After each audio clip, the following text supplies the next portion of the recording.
কোথায় এটা কোথায়? দূর বাড়া, এটা তো বুলবুলি চন্ডিতে। রাগ করে খাইনি ভাত, কারণ রান্না হয়েছিল ভিন্ডি, তাই মেলা দেখতে চলে এসেছি বুলবুল চন্ডী। তো নমস্কার বন্ধুরা, কেমন আছো তোমরা? আজকে আমরা বুলবুলি মেলা দেখতে যাচ্ছি। তো আমরা আমাদের BMW নিয়ে বেরিয়ে পড়েছি।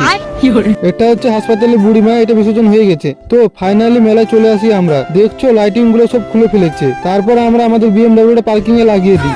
এরপর আমরা মন্দিরের দিকে এগোতে থাকি। দেখছো বন্ধুরা কত সুন্দর সুন্দর দাঁড়িয়ে আছে, মানে প্যান্ডেল গুলো। তারপর মাকে দেখি, মায়ের অপরূপ মুখ দেখে মনটা ভরে গেল। এটা হচ্ছে বুলবুলির সবচেয়ে বড় মা। তারপর আমরা মেলার দিকে এগোতে থাকি। গিয়ে দেখি মেলাতে প্রায় উঠে গেছে। আমি ভাবলাম যে আজকে শেষ মেলা, তাই ভালো ভিড় হবে, কিন্তু কিন্তু উল্টো হয়ে গেল। আজ একটা তুমি নেই বলে এই সুন্দর সুন্দর জিনিসগুলো নিতে পারছি না। তারপর নাগরদোলার দিকে যাই। একটা বন্ধু বলে চল উঠি, আমি ওকে বললাম একটু দাঁড়া, বলে ওখান থেকে আমি কেটে পড়ি। মেলাটা অত ভালো লাগলো না, তাই ওখান থেকে বেরিয়ে পড়লাম। তারপর সবাই মিলে চা খেলাম। আর মেলায় এসেছি, পাপড় খাবো না তা কখনো হয়? তারপর আমরা মেলা থেকে বেরিয়ে পড়ি বাড়ির দিকে। তো বন্ধুরা কে কে মেলা এসেছিল একটু কমেন্ট করে জানিও, আর ভিডিওটা কেমন লাগলো সেটাও একটু বলো।